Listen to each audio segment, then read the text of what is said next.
Hello, Dr. Kelly. How are you doing today? I'm well, Phoebe. I'm well. How are you? Great. It's an honor to meet you once again, and again coming to a podcast with not taking for granted. Thank you very much. You're welcome. You're welcome. Thank you so much for having me. Hello, viewers.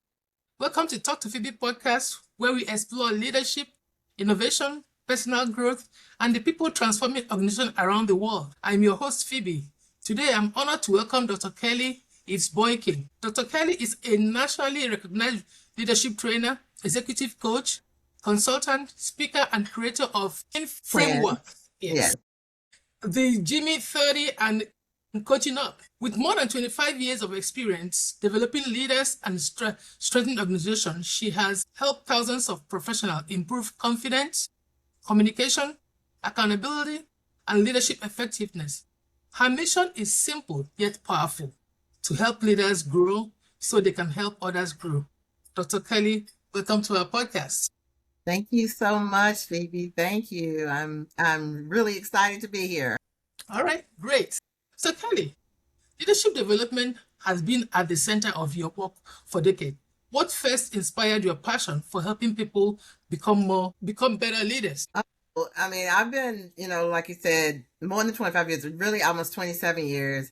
I Awesome. went into the training. And so just serving others, it has been like, it's my goal, it's my passion, it's my purpose. And so kind of accidentally fell into training and probably been, training people all along, not even realizing that's what I was doing. But a transfer in jobs and moving to, a different state caused me to transfer in my company. Yeah. And fortunately, I had a mentor and a leader who saw something in me, who said, hey, you would be good at training, and called the training manager. And that's how I ended up in training. And then 8 months after I became a trainer, I became their leader. Wow. But it was really, I knew that was my calling, to serve others, to help others. I love, love, love seeing the light bulb come on for people. I love to see, just the knowledge soak in, and they're like, got it. That look, I got it. And so that is inspiring for me. And so my mission has to be, I'm inspired to transform, educate, and elevate people to where they want to be. So using what their goals are, I just get down to the nitty gritty, just deep down with them, and, find out, okay, what is your goal? What's your core mission? What's your goal? What do you want to be? What do you want to be? Where do you want to go? And then so once we get that out the way and say, hey, this is where I want to be, this is how I want to show up. And then, it makes it easier. It makes it easier to say, okay, now, well, let's go get it. Let's go get it. And so I'm here to help you, reach that goal, and doing it by, like you mentioned, my Jimmy 30, doing it by small chunks at a time, doing it Awesome. by small chunks at a time, not taking on the whole thing that it overwhelms you.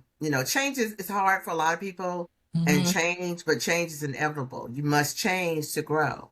Absolutely. And so, yeah, so seeing them make that change, but the way that my process works and the way that my method that I created, the Mm-hmm. way that it is that it's only done by small chunks at a time, small chunks at a time. And so that's where that Jimmy 30 came in. It Jimmy 30 is named after my daddy. Awesome.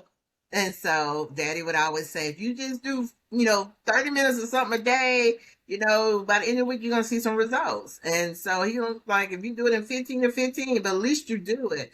And he was talking about walking, but as I worked and I started thinking about that, my cousin and I talk about it all the time. We coined it together.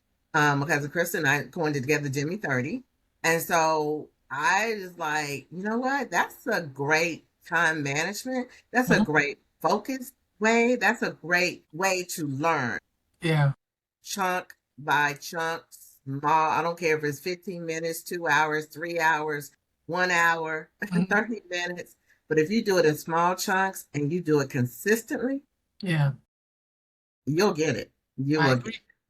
I agree. So, was there a defining moment that made you realize leadership could be developed rather than inherited? Yes, yes, yes. Leadership.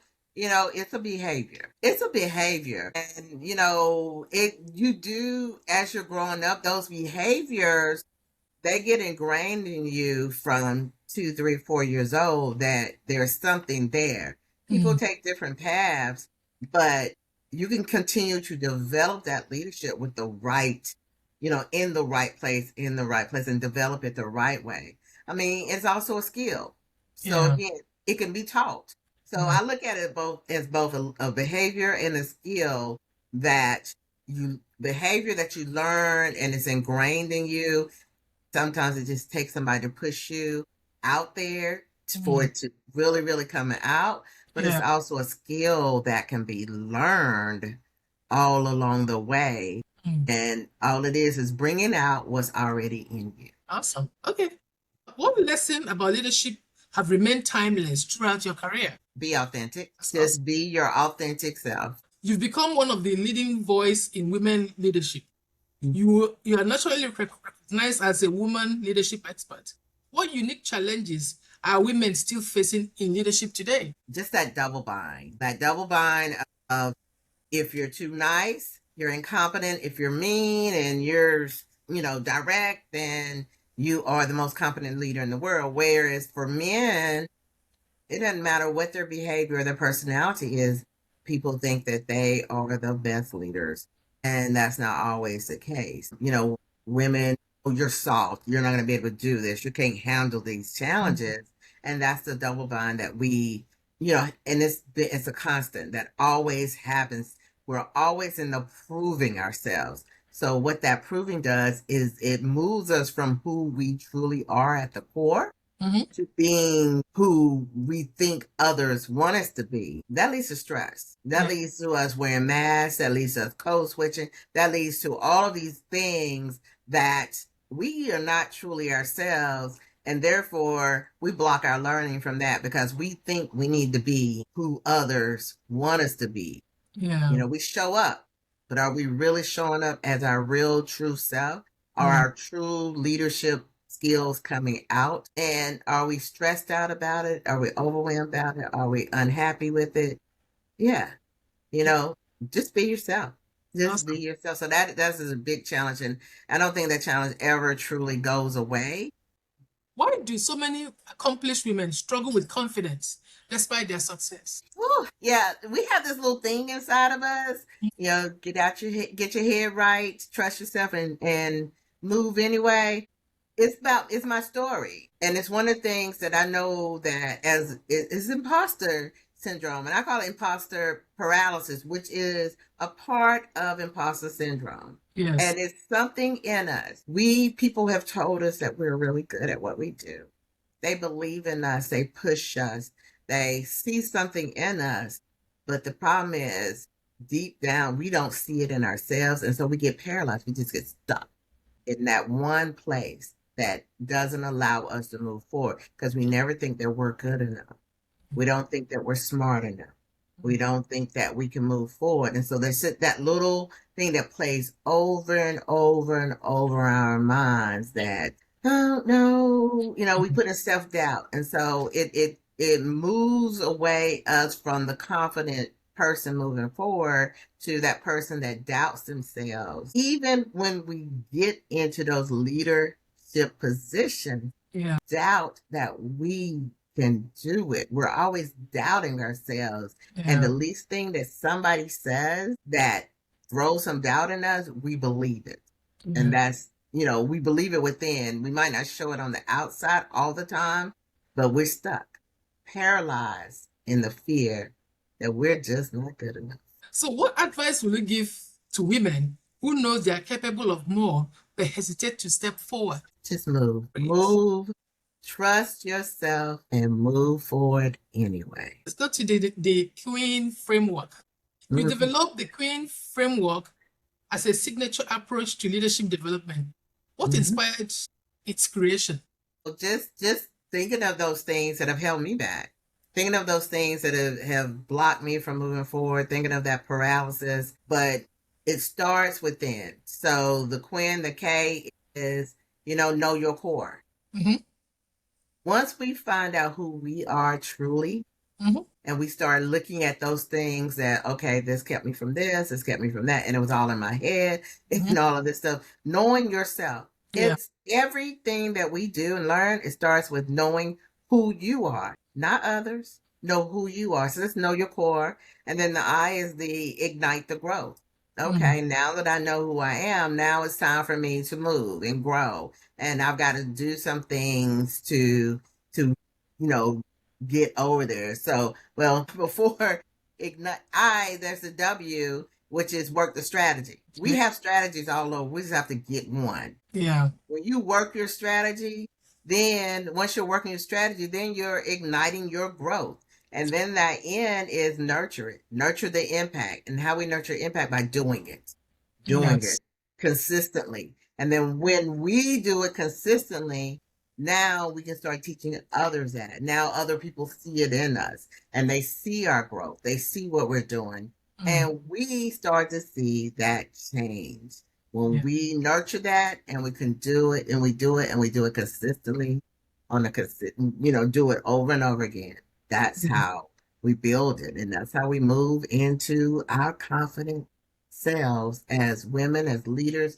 And it doesn't matter if you don't have a leadership title, your Mhm. leadership can still shine through. That's very good. So, what made the Queen framework different from traditional leadership model? For me, it was personal. So yes, I look at all of these other models. I look at how people are training and what they're doing. But what it did for me was say, you know what? It's one chunk at a time, but it starts your core. Start with you, and then everything else will fall in place. Once you correct you, once you know who you truly are as a person, once Yes. you know you, the difference is I know who I am, I know where I'm going, I know Mm. what I want to do, and I know how I want to show up. Awesome. So, let's go to the next question, coaching up and leading without authority. One of your most intriguing program is coaching up. What Mhm. does coaching up mean? For me, it's about the people. Yeah. It's about the people. A lot of times businesses, they look at their return on investment, which of course they should. But guess who their return on investment, where the biggest impact they can make is on their people. So when we start looking at our people and being people first, Mhm. my whole concept is about people first. So being people first, putting your people first, making sure that your people are happy, knowing your people, knowing their why. Mhm. We start moving into being true coaches to our people. Yeah. It's true coaches. And so you're the coach. Awesome. Okay. So, why do so many professionals struggle to influence upward? Well, I think it's because, they're thinking about themselves. They're not thinking about service. And so we concentrate so much on where we need to go and what we need to do instead of serving others. And so when we figure out that we can serve others, we can influence. The team will follow you Yeah. anywhere.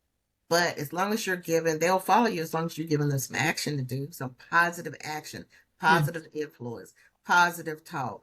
Be intentional about being positive. Stop looking at the person, but look at their skills and their behaviors and talk to them about the skills and the behaviors and how they can enhance and grow.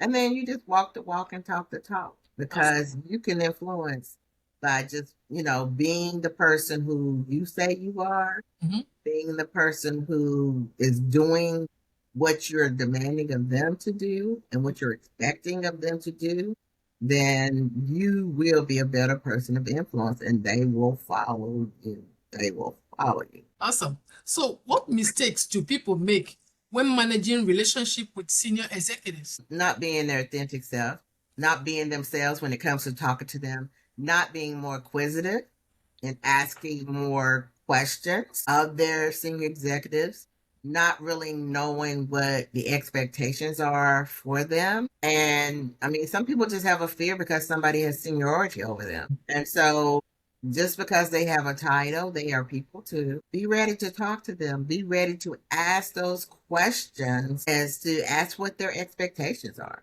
What are their expectations of you? And what's their growth strategy? I mean, because I think that, people in leadership should have a growth strategy for their people. If Yeah. you are in the leadership And so ask them, what is their growth strategy? And be honest with where you want to go Yeah. in your relationship. Where do you want to go and build those relationships? Find out things you have in common, but also just tell them what your why is. Why Yeah. do you get up every day and come in here? And I do coach my leaders to ask, sit down, have one-on-ones, talk to people, ask them what their why is, ask them why they get up every morning, come in there, and then ask them what makes working there a success for them. Yeah. And you'll get so much more out of them because now, and then listen, intentional listen. Yeah. Okay. Why is upward influence becoming increasingly important in modern organization? Speed of the leader, speed of the team. Okay. American Ash said, speed of the leader, speed of the game. And Leal Coca said, speed of the boss and speed of the team. Awesome. It is that upward, that influence there, they will do exactly what you do. They will behave in the way that you behave. And so that upward influence is it's going to trickle down. What you do, they will do. If you're doing right, they will do it right. If you set your expectations and they're clear, if you move with clarity and positive intent, your team will move with clarity and positive intent. Awesome. So let's go to the next question. Building leadership pipeline. You've trained more than 2,500 professionals. What Mhm. separates exceptional leaders from average leaders? Willingness to change and transform, willingness to learn, willingness just to be open to say, I'm not perfect. I make mistakes and I learn from my mistakes. And so let me help you. That willingness to help people, willingness to engage, Yeah. willingness. Yeah, it's just willingness all the way around for them to be open, to not be on a pedestal, but to know that I'm not a perfect person. Here's how I learned, sharing their stories, letting people resonate that, hey, this is never an easy job, but it is, something that we have to work at continuously. Awesome. Okay. What leadership competencies are most lacking today? The coaching aspect of it, the willingness to be to not be perfect, to be seen as not perfect, that the not sharing of the knowledge. I think the best thing that any leader can do is to be open to sharing and empowering. So some of them think, some leaders hold it to their chest. And so, and one thing that I would say, I'm training my replacement. And it's not meaning that you're leaving, but meaning that I'm going to do enough for me. I'm going to invest in myself that I will grow. But when I leave, I'm going to recommend the person who has been the most willing. That's very good. So the question again is, how can leaders create stronger leadership pipelines? Training their replacement level. We know who we can pour our all into it. Just don't be afraid of it. Just do it. Just do it and get to know your people. Get to know your people and you'll know who you can coach up or who you might need to coach out. How can leadership development become part of culture instead of just training? Yeah. Well, it's a continuous process. Believe in continuous improvement and believe that don't just hold all the information you get, but pass it on to others and encourage people. Encourage people to invest in themselves. Leadership development, training, all of that is an investment into self. Being able to invest in yourself. I am valuable enough to learn more. Like that. Leadership is only as effective as the team it influences. What are the defining characteristics of high performing teams? Working together, collaboration, communication, and trust. That's very good. So, what causes team to underperform even when talented people are involved?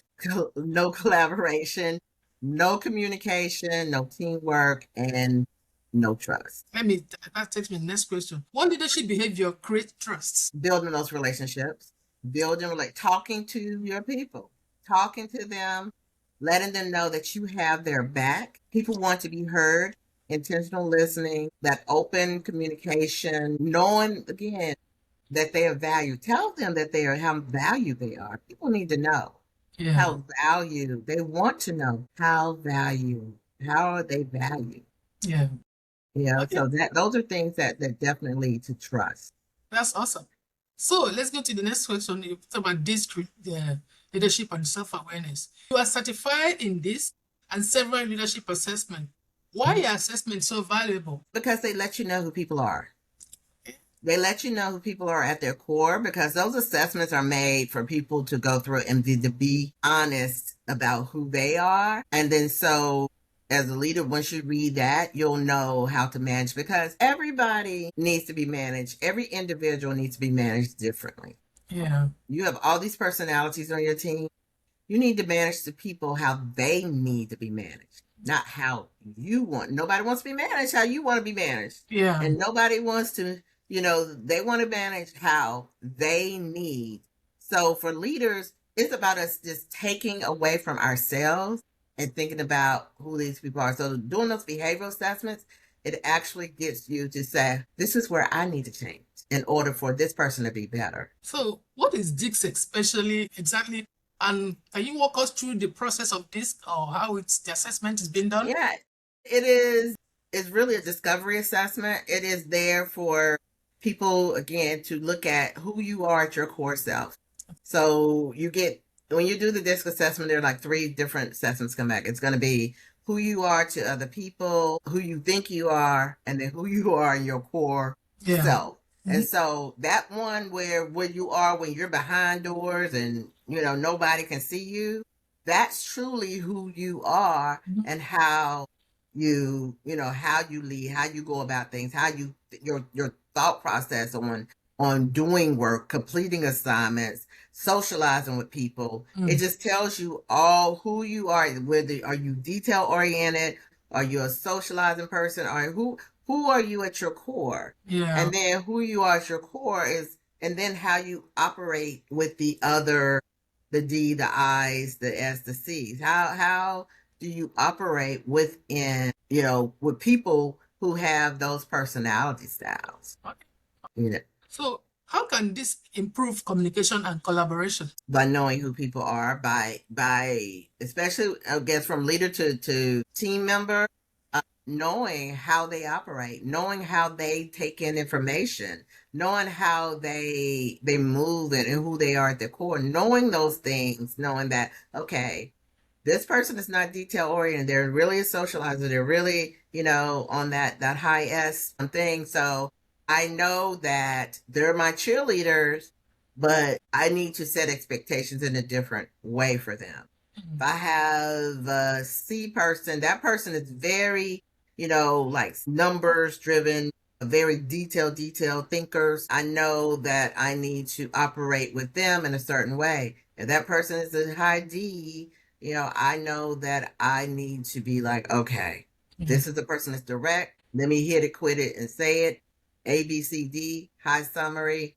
And that's all they need. They don't need my detail, So it is a difference in just knowing who do I have on my team? Yeah. And where is their personality style? So it helps people in that way, but it also helps you know who you are and why you operate in a certain way, and why, that S person or I person might really get on my nerves, or that C person is like, they need to know every number, every I, every T, everything. And I'm like, just give me a summary, And so I know sometimes our conversations may clash. But if knowing that, I know that I can say, okay, let's agree to disagree. Yeah. And let's make sure that, but it also lets us know, let's get on the same page. Awesome. That's very great. So how should organization use assessment data responsibly? By looking at the individual and say, this is how they operate. Let me manage them or lead them in the way they need to be led. That's very great. So let's move to the next segment, confidence, communication, and executive presence. Many leaders struggle with executive presence. How do you define executive presence? Being a good listener, being a good decision maker. Your team is looking for you to be the calm in the storm, even when it's a hurricane. Yeah, right. Okay, so can executive presence be developed? Yes, most definitely. All right. Yes. So what communication habits strengthen leadership influence? Being an intentional listener, asking questions, being inquisitive, asking questions of the person that are not just closed-ended questions, but also being able to ask open-ended questions, being able to paraphrase, being letting that person know that they are valued, Yeah. and then creating that trust bond by, just being saying, hey, we can talk. We can talk. And I think the more that we do that, the more that people will do what they will start trusting, the more relationships will be built, knowing that people want to know that you're not going to throw them under the bus. So how can leaders become more confident communicators? Being better listeners, being intentional about listening and understanding. And we have to put ourselves in the sender or the talker. We have to put ourselves in their shoes Yeah. to know where they're coming from. So we're in the era of another shift, AI. AI is transforming the workplace. What leadership skills become more important as technology advances? Research, because AI is not always right. I love it. I use it.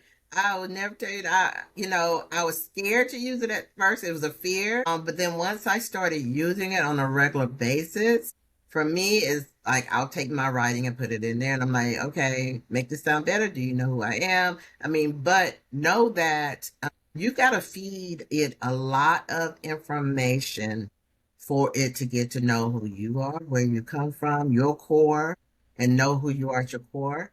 Don't be afraid to use it because it is helpful. But even if you're not afraid, if you're using it, do your research, do your own research. AI should not be your end all be all. It should be a help. It is there to assist you, not to do your job for you. What concerns you most about leadership in an AI-driven era? Yeah, people depend on it too much. Yeah, it's like we lose our skills because that's what we're looking at to answer questions, to ask questions. No, you still have to do your research. You still have to know. And so that's a big concern, that we rely on it too much. So, what opportunity excites you most about AI?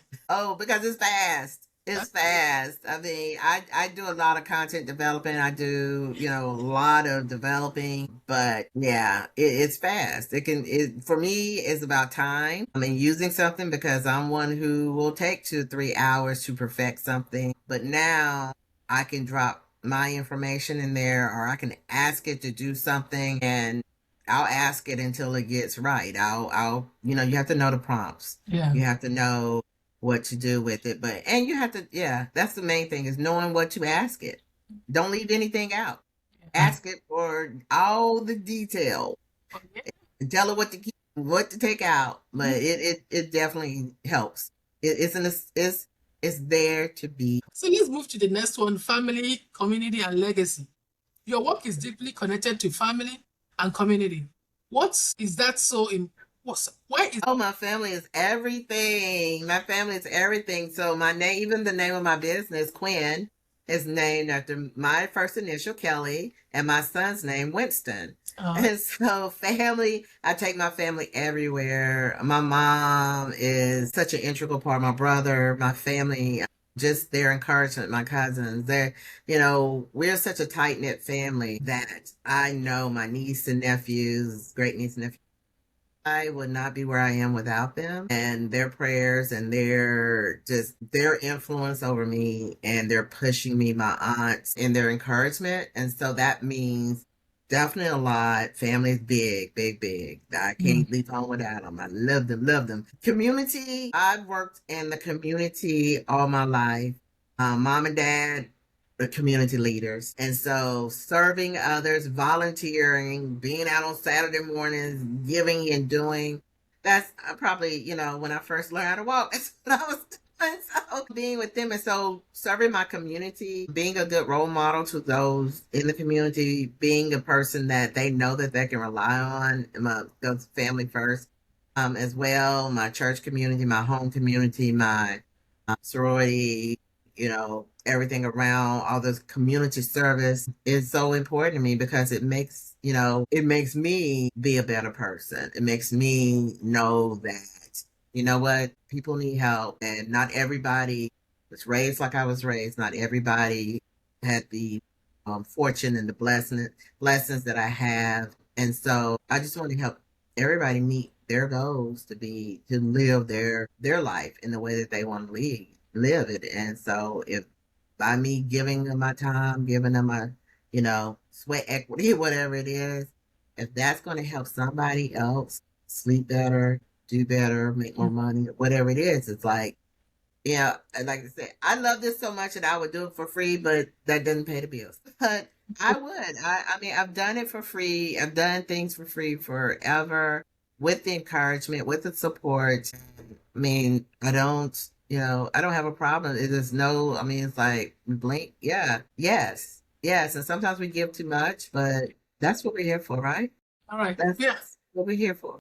So, what legacy do you hope to leave through your work? That everybody brings something to the table and each one can teach one. That's a legacy. I mean, I think my son, with the influence, my son, he's an entrepreneur. And so me and his dad both are entrepreneurs. And so that legacy for him to see how, it's not easy work, but it's well worth it when you see the end result, and that we were put on this earth to serve. And that's the legacy I want to leave for everyone, is that if you serve first, everything will work itself out. And that I want people to see me when they say she lived her dash, that she was a person of service. She was a woman of service, a woman with a word of integrity, and she served. So, Dr. Kelley, after helping thousands of leaders grow and succeed, what do you believe is the single most important characteristics every successful leader must develop? Communication and trust. Communication. Good communication. From good communication, you can build people. So, if every leader listening today could make one change tomorrow that will immediately improve their effectiveness, what would that one change be? Listen with intention. So, do organizations fail because of poor strategy, poor communication, or poor leadership, and why? Well, again, speed of the leader, speed of the team. It starts at the top. If you're a leader who doesn't set boundaries, who doesn't, set expectations, or your expectations are too high, then nobody can follow those. You have to lead with clarity. You have to lead with clarity. You have to lead with, again, that intentional leading, intentional listening. You also have to lead with integrity. You have to lead with, some people say, oh, leave your heart out of it, but we're still human. And you have to have empathy, and you have to get to really, really know who you're leading and know your why. I encourage every leader to write out their mission of how they want to lead, how they want to show up. Yeah. I don't care if you write it in crayon, buy you a little frame from the Dollar Tree or from a little store and put it on your desk. And every time you forget your why or why you're doing this, look at your mission and say, am I meeting my mission as a leader? Dr. Kelley, thank you for sharing your wisdom and insight with us today. One of the biggest takeaways from this conversation is that leadership isn't about title, authority, or position. It's about influence, it's about accountability, it's about communication, and most importantly, it's about helping others grow. Because the best leaders don't create followers, they create more leaders. And I want to say again, thank you for joining us in today's podcast. So please subscribe to our podcast and share with your network and leave us a review. Until next time, live with purpose, communicate with clarity, develop others relentlessly, and remember, leadership is not a destination. It's a lifelong journey. I'm Phoebe, and this is Talk to Phoebe podcast. Thank you, everybody. And thank you, Dr. Kelley, and bye. Bye. Thank you. All right, Dr. Kelley, thank you very much. You're welcome.